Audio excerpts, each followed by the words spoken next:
जय जगन्नाथ सांग मैंने आज आम बनइबा टक भेंडी बेसर। तो देखु मुझे 250 ग्राम टक भेंडी मुझे नहीं एबे मु तार ऊपर पाखुड़ा सबको खोलिकी रखी नौ कहीं ऊपर पाखुड़ाटा ही आम तरकारी व्यवहार करवा ता भीतर थिबा अंशटा तरकारी व्यवहार हो न थाए। तो ताकू मु अलगा गोटे जगह को रखी नौ और ऊपर पाखुड़ा को गोटे जगह रखी नौ। देखंतु मु एठी सबु भेंडी को भल भाव में छड़े नहीं।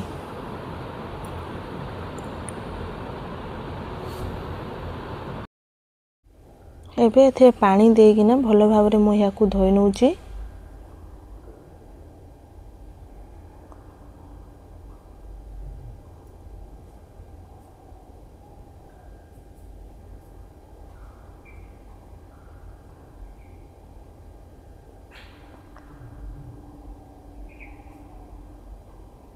देखंतु मु सबु भेंडी को ये भल भाव में धोई नहीं। तापर मुझे गैस ऑन नहीं कड़ाई बसई नहीं। कड़ाई मुझे आवश्यक अनुसार सरसों तेल पकई नहीं। कड़ाई गरम हो गलानी मुझे गोटे सुखिला लंका अल्प किछि भृसंग पत्र और 5 फुटण हाफ चामच गोटा जीरा हाफ चामच पकई नौ।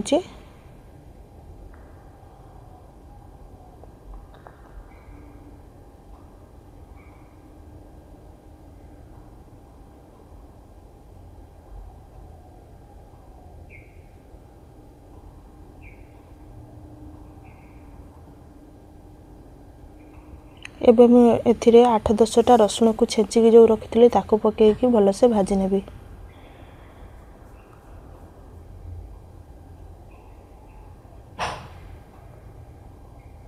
देखंतु रसुण आमर हो गलानी। एबे जो भेंडी को मु धोईकी रखी ताको पकईकी हलदी आवश्यक अनुसार और लुण आवश्यक अनुसार पकईकी ताको भलसे भाजी नेबी।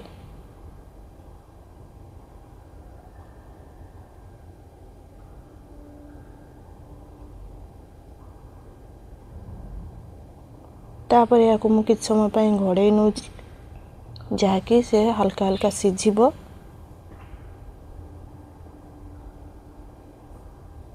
देखंतु हमर भेंडी अल्प अल्प सिझी आसलानी।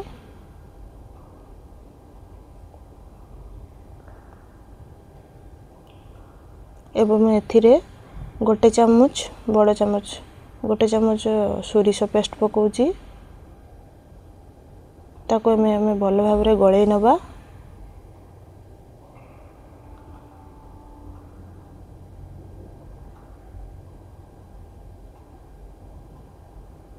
एबे मु एथिरे आवश्यक अनुसार पानी दे देकी फुटिया पई छाड़ देबी।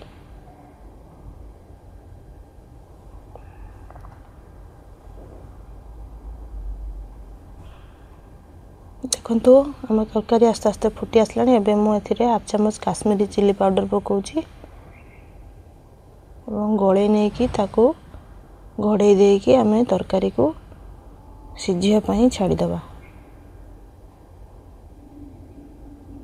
देखंतु तरकारी हमर एबे हेई आसलानी।